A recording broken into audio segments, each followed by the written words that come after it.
পুলিশের উপস্থিতিতে আমরা দেখলাম যে পুলিশ রীতিমতো দেখলাম একটা ভিডিওতে, সম্ভবত ইত্তেফাকের একটি ভিডিওতে, যে পুলিশ তাকে এসকর্ট করে নিয়ে হামলাকারীদের উপর ছেড়ে দিল এবং তাকে নির্দয়ভাবে পেটাচ্ছে। এই হলো বাংলাদেশের শেখ হাসিনার যে প্রতিশ্রুতি, অবাধ এবং সুষ্ঠু নির্বাচনের প্রতিশ্রুতির লক্ষণ। আমি যেটি জানতে চাইলাম যে এই যদি হয় যে হিরো আলম তো হিরো আলম, ওই গুলশানে বৈশা যে মুচি জুতা সেলাই করে, সেই মুচির যদি ইচ্ছা হয় যে আমি জুতা মার্কা লই আওয়ামী লীগের, ওই যে আপনাদের কি যে সেলাই করে যদি জুতা মার্কা নিয়ে দাঁড়ায় তারপরেও কন্টেস্ট হবে এবং ফেয়ার ভোট হলে জুতা মার্কা পাস করবে। আসসালামু আলাইকুম সুপ্রিয় দর্শক বন্ধুরা, অবশেষে হিরো আলমের জন্য বিশাল সুখবর চলে আসলো। দর্শক বন্ধুরা, এবার সরাসরি আমেরিকা থেকে হিরো আলমকে নিয়ে এমন কিছু কথাবার্তা উঠে এসেছে, আর যে কথাগুলো শুনলে আপনারা অনেক কিছু বুঝতে পারবেন। তো দর্শক বন্ধুরা, এবার অন্যদিকে হিরো আলমের নির্বাচনকে কেন্দ্র করে লাইভ টক শোতে এমন কিছু বিষয় উঠে এসেছে এবং সে সাথে সেই লাইভ টক শোতে বিএনপির একজন নেতা এমনভাবে কথাবার্তা বলে যাচ্ছেন আওয়ামী লীগের একজন নেতার সাথে। তিনি বলে যাচ্ছেন হিরো আলমকে গুলিস্তানের একজন মুসি যদি আওয়ামী লীগের সাথে নির্বাচনে অংশগ্রহণ করে তাহলে সেই মুসি জয় লাভ করবে। তো দর্শক বন্ধুরা, এবং সেই সাথে সেই লাইভ টক শোতে অত্যন্ত চমৎকার কিছু বিষয় উঠে এসেছে, আপনারা সেই কথাগুলি শুনলে অবাক হয়ে যাবেন। তো দর্শক বন্ধুরা, এবং সেই সাথে আমেরিকা থেকে কি বার্তা এসেছে আপনাদের মাঝে তুলে ধরেছি। অবশ্যই ধৈর্য সহকারে পুরো ভিডিওটি দেখলে এই সকল বিষয়গুলো পরিপূর্ণ বুঝতে পারবেন। তো দর্শক বন্ধুরা, চলুন আমরা সেই সকল বিষয়গুলো পরিপূর্ণ জেনে নেই। অবশ্যই ধৈর্য সহকারে পুরো ভিডিওটি দেখবেন। যে হিরো আলম তো হিরো আলম, ওই গুলশানে বৈশা যে মুচি জুতা সেলাই করে, সেই মুচির যদি ইচ্ছা হয় যে আমি জুতা মার্কা লই আওয়ামী লীগের, ওই যে আপনাদের কি কি নাম, তার নামটাও মনে থাকে না, একটা ডক্টর, ও নাকি আপনাদের নেতা। এখন লজ্জা করেন, আপনাদের দলটা করেন, আপনি কবে থেকে দল করেন আর কবে থেকে ও দল করে, সেই লোকটাকে আপনি গুলশানের মতো এলাকাতে নমিনেশন দিলেন। ওই জুতা যে সেলাই করে যদি জুতা মার্কা নিয়ে দাঁড়ায় তারপরেও কন্টেস্ট হবে এবং ফেয়ার ভোট হলে জুতা মার্কা পাস করবে। যে আমরা সবাই আওয়ামী লীগ ছাড়ছি, আওয়ামী লীগের ত্যাগী নেতারা ঘরে বৈশা কান্দে, আরাফাতরা এখন হলো গুলশানের এমপি। এই কথাটা আমি এই কারণে বলছি, আমার মনে থাকে না নাম, তাদের নাম আল্লাহ যাতে কোনোদিনই আমার মনে না করা। যে আমি জনাব রবি ভাইয়ের কথা শুনলাম, আমরা সমসাময়িক কালে রাজনৈতিক কর্মী এবং বাংলাদেশের মুক্তিযুদ্ধের সূর্য পূর্বাকাশে উদিত করার কর্মী আমরা। উনি আমার ভাষা বা আমার বক্তব্য নিয়ে দু একটা কথা বলেছেন। উনি নিশ্চয়ই জানেন একটা সময় ছিল ৭৫-এর পরে, আমি যখন বঙ্গবন্ধুর কথা বলতাম, রাসেলের কথা বলতাম, মানুষ তখন টাকা দিয়ে আমার কথা শুনত এবং আমি 2টা ইলেকশন করেছি, বক্তৃতা করেছি, ক্যাসেট বিক্রি হয়েছে লক্ষ লক্ষ টাকা।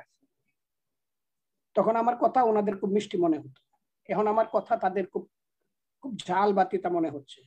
আমি রবি ভাইকে জিজ্ঞাসা করি, আপনার বাড়ি সাতক্ষীরা সদরের এমপি আপনি, আমি সাকিব ভাই থেকে অনেককে চিনি, আমি আপনার তো 100 লোকের নাম এখনো বলতে পারবো সাতক্ষীরার, আমার অনেক বন্ধুরা আছেন, শিষ্যরা আছেন।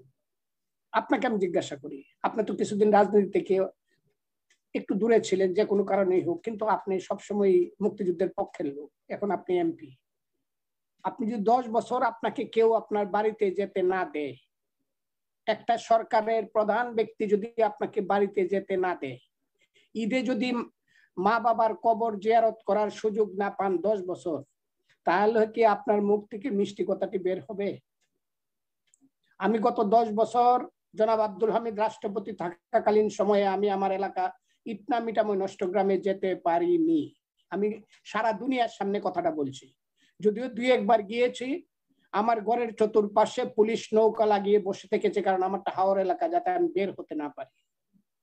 আপনি কি এমন কোন পরিবেশে পড়েছেন যে ঈদের পরে আপনি ঈদ মুবারক জানাতে যাচ্ছেন, যেখানে আমি গত 1 জুলাই গেলাম, 10,000 লোক আমাকে নিয়ে যাচ্ছে, 10 আর 3 কিলোমিটার রাস্তা ভরা মিছিল, এখানে কোনো উৎপাত নাই, শব্দ নাই, শুধু ঈদ মুবারক শুভেচ্ছা, ঈদ মুবারক শুভেচ্ছা। সেখানে রামদাও, হকি স্টিক, ঈদ, কিরিস নিয়ে আইসা পুলিশের সহায়তায় 100 লোককে আহত করছে, 500 লোকের নামে মামলা দিছে।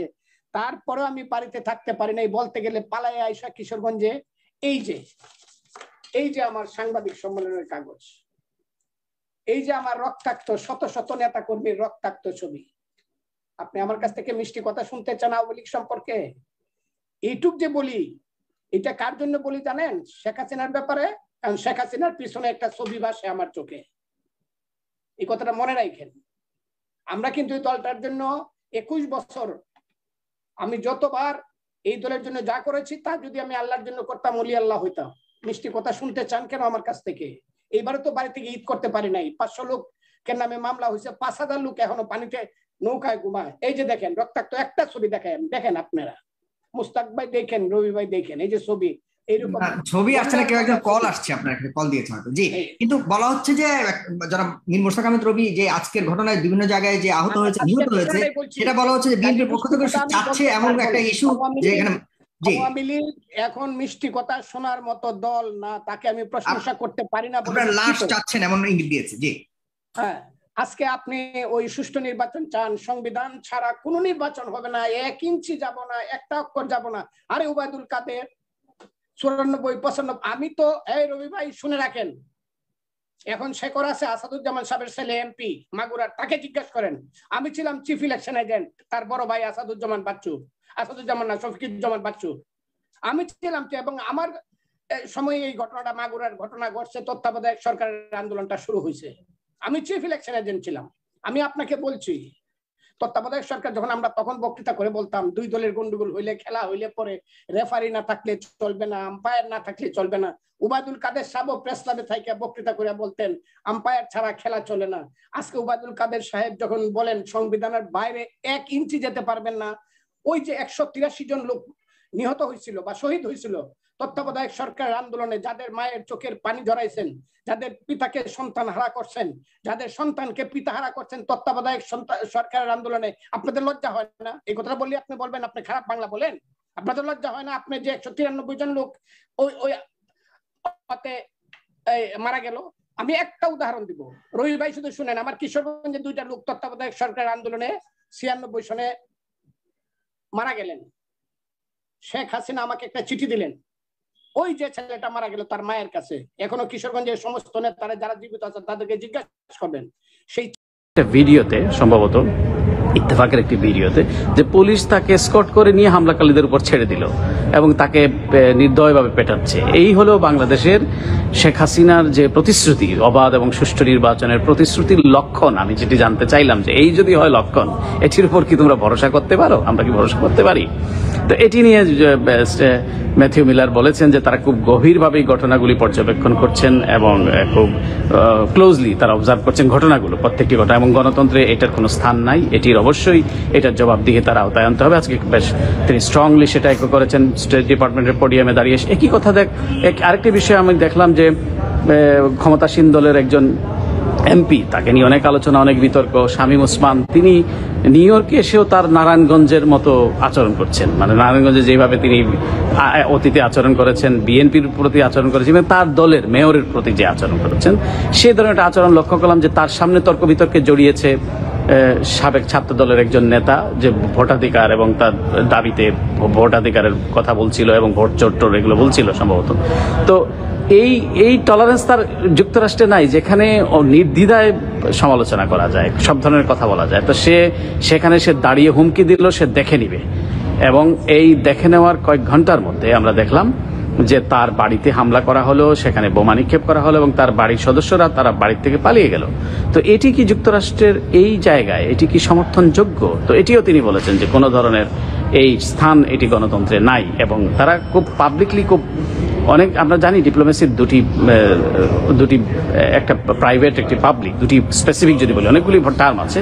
তো প্রাইভেট ডোমেইনে কিন্তু অনেক বিষয় যেটি আলোচনা হয় যেটি পাবলিক ডোমেইনে আলাপ হয় না। ইভেন আমরাও যখন কোয়েশ্চেন করি, আলাপ আলোচনা করি, তখন এক ধরনের আলাপ আলোচনা হয়। যখন আমাদের সঙ্গেও প্রাইভেটলি যখন অফ দ্য রেকর্ড কথা হয়, তখন সেটি ভিন্নতা আসে। তো এটি নিয়ে খুব একটা পুলকিত হবার কারণ নাই। যে বিশেষ করে আমি সরকারের কথা বলছি, যারা দেখা করলেন অথবা দেখা করলেন না, এটি নিয়ে যারা আলোচনা করছেন, আমরা দেখেছি এটি নিয়ে অনেক আলোচনা হয়ে গেছে, আমি বলতে চাই না। সুপ্রিয় বন্ধুরা, স্টেট ডিপার্টমেন্ট থেকে স্বাগত জানাচ্ছি। আপনারা যদি আমার কথা কেউ শুনতে পান, শুরুতে একটু বলবেন, তাহলে পরে খুব সংক্ষেপে 2-4টি কথা বলবো। কিছু ঘটনা, বাংলাদেশে ঘটে যাওয়া ঘটনা, নিউ ইয়র্কে ঘটে যাওয়া ঘটনা সম্পর্কে একটু বলা দরকার। তো ঢাকায় এই কদিন বেশ আমরা শাটল ডিপ্লোমেসি লক্ষ্য করেছি।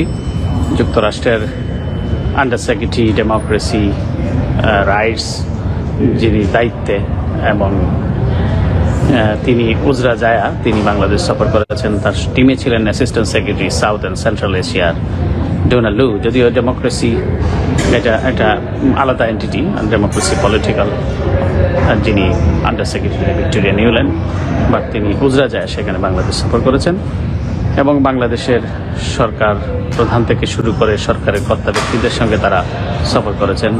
যেহেতু এটি বাংলাদেশের সঙ্গে যুক্তরাষ্ট্রের যে বহুমাত্রিক সম্পর্ক, 50 বছরের সম্পর্ক, যুক্তরাষ্ট্রের মানুষের সঙ্গে বাংলাদেশের মানুষের সঙ্গে যুক্তরাষ্ট্রের যে গভীর বন্ধন, যে অর্থনৈতিক, সামাজিক, সাংস্কৃতিক যে বন্ধন, তারপরে শিক্ষা, প্রযুক্তি, এটি কোনোভাবেই কোনো দেশই অগ্রাহ্য করতে পারে না, কোনো দেশের মানুষ। রেজিম অথবা সরকার সেটি ভিন্ন আলোচনা, যদিও এটি অত্যন্ত সম্পূরক অথবা পরিপূরক, যেটি বলেন। আপনারা কি শুনতে পাচ্ছেন? তাহলে পরে আমি আমার কথাটি ধরে নিব যে আপনারা শুনতে পাচ্ছেন এবং আমি আপনাদের সঙ্গে চালিয়ে নিব। তো আজকে সোমবার এখানে স্টেট ডিপার্টমেন্টের একটু আগে ব্রিফিং অনুষ্ঠিত হয়ে গেল। তো আমার খুব জানবার ইচ্ছে ছিল যে যুক্তরাষ্ট্রের under secretary Uzra Zeya, assistant secretary Donald Lu এবং ইউএসএআইডির একজন শীর্ষ কর্মকর্তা বাংলাদেশ সফর করলেন। যখন তারা বাংলাদেশে ছিলেন তখন বাংলাদেশকে আমরা একটু ভিন্ন বাংলাদেশ দেখেছি। বন্ধুরা, আপনারা হয়তো এই কথাগুলো শুনে অবশ্যই বুঝতে পেরেছেন এবার আমেরিকা থেকে যেই বার্তাটি এসেছে এবং সেই সাথে সেই বাইটি অত্যন্ত চমৎকারভাবে সেই সকল বিষয়গুলোর বিশ্লেষণ করেছেন এবং সেই সাথে সেই সকল বিষয়গুলো তিনি তুলে ধরেছেন। তো দর্শক বন্ধুরা, এবং অন্যদিকে সেই লাইভ টক শোটি দেখে হয়তো আপনারা অবাক হয়েছেন আসলে কিভাবে এই আওয়ামী লীগের নেতাকে ধুয়ে দিয়েছে। আর এটাই সত্য, হিরো আলম নয়, একজন মুশি যদি আওয়ামী লীগের সাথে নির্বাচনে অংশগ্রহণ করে হয়তোবা সেখানে মুশি জয়লাভ করতে পারে। তো দর্শক বন্ধুরা, এই বিষয়ে আপনাদেরকে মতামত অবশ্যই কমেন্ট করে জানিয়ে দেবেন। তো দর্শক বন্ধুরা, ভালো থাকুন, সুস্থ থাকুন, আল্লাহ হাফিজ, আসসালামু আলাইকুম ওয়া রাহমাতুল্লাহ।